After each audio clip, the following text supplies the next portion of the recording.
حطيت القالب الماجي اهوت، هسيبه بقى اما يفك كده براحته. اكون انا غاسله اللحمه واقوم حاطاه وموريها لكم. عملنا اللحمه اهي بالبسله يا حبايبي. هنحط بقى ايه الطماطم اهي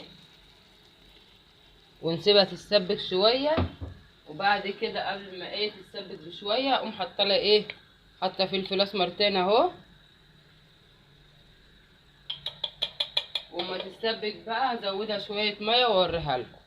جاي يا حبايبي كده انا هحطها بقى في الفرن، وبعد ما اطلعها او ما احطها في الفرن واطلعها اوريها لكم. لايكات يا حبايبي وشير. اشتركوا عشان اي حاجه دي تجيلكوا كده وكلمه حلوه زيكم كده. حبايبي كده اللحمه ايه شوحت حلو جدا اهي بالتوابل بكل حاجه. بعد كده احط البسله بالجزر اهي واشوحها برضو هي كمان معاه باللحمه كده شويه. وبعد كده احط الطماطم واوريها لكم. وكده ايه انا هعمل برضو ايه، هعمل بطاطس بالخضره والبصل والطماطم والفلفل. سلقت البطاطس وبعد كده ههرسها كويس جدا. وبعد ما اهرسها اقوم حاطاها ايه على الخلطه اللي قدامكم دي اهي، فيها توابلها وفيها كل حاجتها.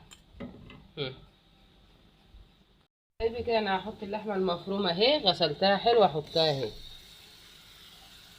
واسيبها تتشوح براحتها حلوه قوي. وبعد كده احط لها ايه بقى، احط البسله بالجزر واشوح كل ده. وبعد كده ابقى احط الطماطم اهي. حبايبي كده البسله اتسبكت اهي باللحمه المفرومه بالتوابل بكل حاجه اهي، وحطيت لها حته ليا.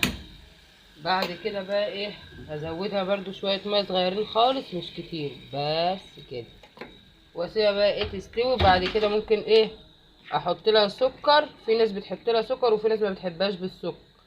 احنا بنحبها بالسكر فهنحط لها معلقه سكر كبيره. لايكات يا حبايبي وشير. اشتركوا عشان اي حاجه دي تجيلكوا على طول. اهو يا حبايبي بعد ما استوى واتردد خلاص كده وطيت عليه اهو، مفلفل وجميل اهو.